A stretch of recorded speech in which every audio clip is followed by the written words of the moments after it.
Hello, this is Kathy Kilday from the CVille TimeBank and Charlotte Drummond.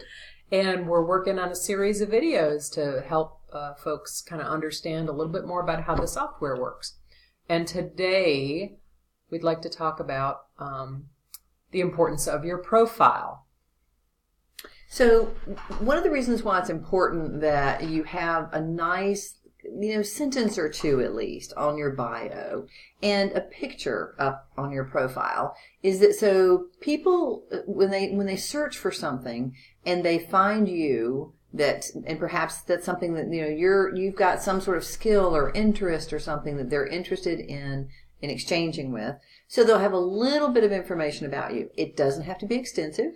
Although you see Kathy, she's a little bit crazy with her profile. She's got everything in the world in there. That's fine, Charlotte. And so do I, actually. I have many, many odds and ends in there. See, the search box is important. You see that. Search box is everything. Later. But here's a glimpse at Charlotte's profile. So go down to the, a little bit more, scroll down to interests and skills keywords. So this bio, there's a lot of words in there that could be used for searches. So if someone's going nuts with QuickBooks, then they could put that in the search box and find me or find whomever else does QuickBooks coaching. So, but the bigger point is that the whole idea about time banking is building community. So you want to present yourself in a way that makes sense for other people to find you and want to exchange with you, right? Right. I mean, if you landed on a profile and knew nothing about this individual, it wasn't somebody that you'd had any connection with before, you're looking for their profile information to get some sort of introduction from that person.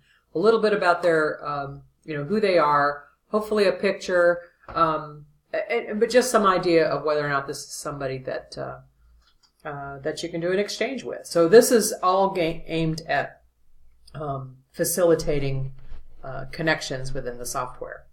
So let's talk a little bit. I'm just going to navigate a little bit around here because sometimes some of these little features may not be obvious to folks.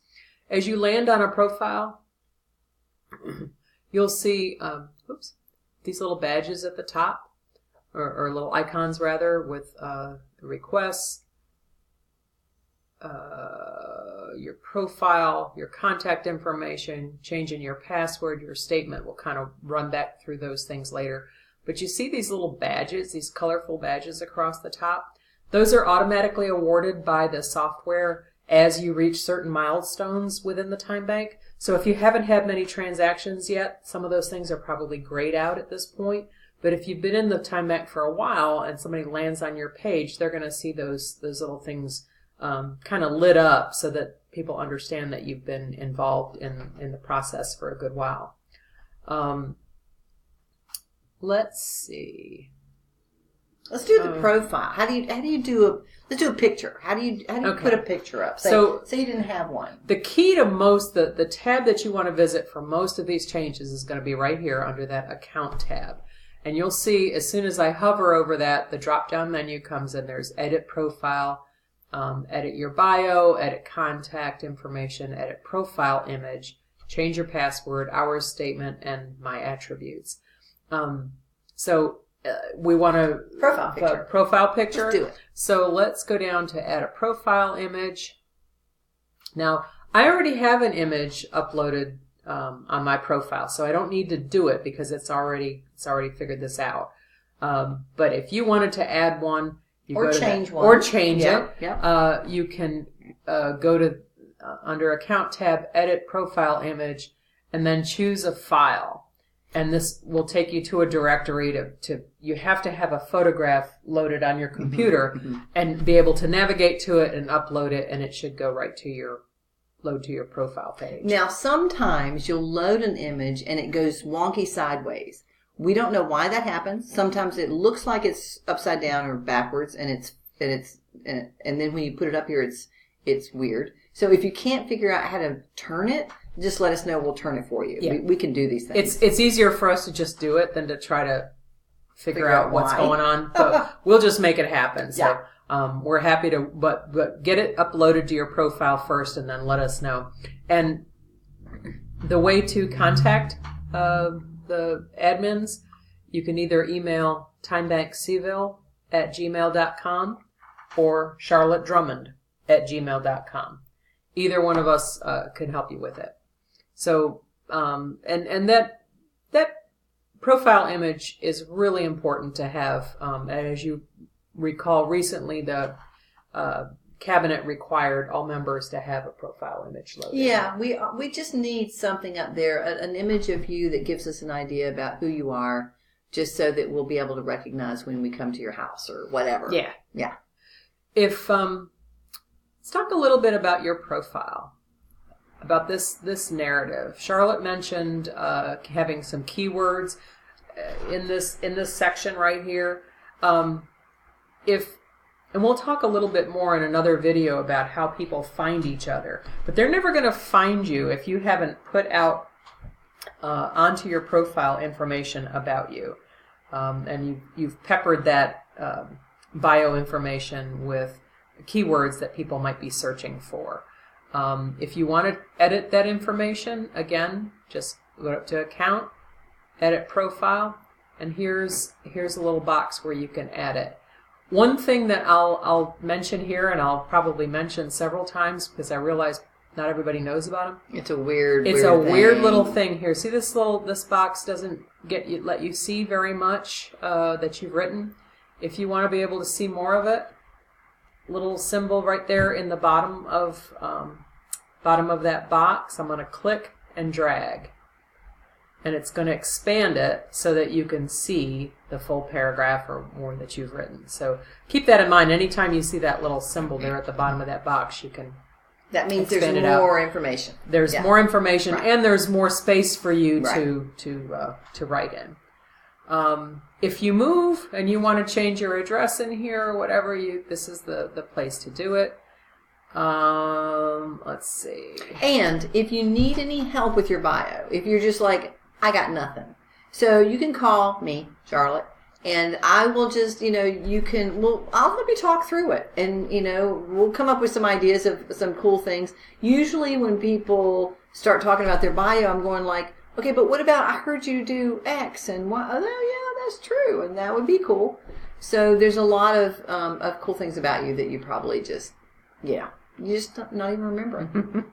One of the things that I wanted to be sure to point out in here is how to edit your contact information. If your email address or your phone number changes or what have you. As you notice, let's go back here for a second. I'll show you. On my contact page, right under my picture, my phone number and my email address. And a map. Yeah. I'm using air quotes. They're public, not public like to the entire world, but other people can see them in the software. In other words, other members only. Can see them, right? But you have the opportunity to make that public to other members if you'd like to. If you choose to not make it public, you'll see a little envelope here instead, and it will say "Email me." Mm-hmm. And you can click on that and generate an email, but that email address is not visible right off the bat. And if you've chosen not to make your home address public, there will not be the word "map" there. So right. If you edit profile, then you can see or what was it? Edit contact information. I'm sorry. It was under edit contact information. Yeah. Because that way, right. So under edit contact, private yes or no. So see these little toggle buttons here, yes or no. If I've chosen to make it private and I've said no, so it's going to show other members on a map where I live. Right. Okay. Same with the phone number and the email address. If I decide that I don't want my email address out there for other members to see, I just click on that. And I'm going to toggle it to private. And now see how it looks when I go. All right. Yep. I now have a button that says to email me. So that's the way that you can change that back and forth if you'd like. I personally prefer to just have the information out there. One of the reasons I like to do that is if I post something in the, if something comes out for me in the member email on Friday, my email address is right there. Mm-hmm. So it kind of eliminates a step for somebody to have to log back in to figure out how to contact me. I want to emphasize that. Mm-hmm. So if you post a request or an offer and your email address is private, what that means is it's not going to show up in the Friday email. So therefore, if you're looking for something, I can't help you unless I go into hOurworld, find you, the search box, mm-hmm. and then go to this profile and hit email me. Mm-hmm. So if you have at least the email public, that means it'll show up in the Friday email, and there'll be a link right on the email so I can contact you directly right there. It just saves like 3 steps. Yeah. So if you're really looking for, to get something done and to save another member effort in getting in touch with you, that would be a good thing to do. Right. Let's see. Yeah, so we'll get rid of badges, settings, private contacts. I think we're good. I think so. Yeah. I think so. But the problem, the whole thing is, if there's anything about this that doesn't make sense, or you don't understand, or whatever, there's going to be some other videos, or you can just call us or email us. Yeah. All right. Thank you so much. Bye. Bye.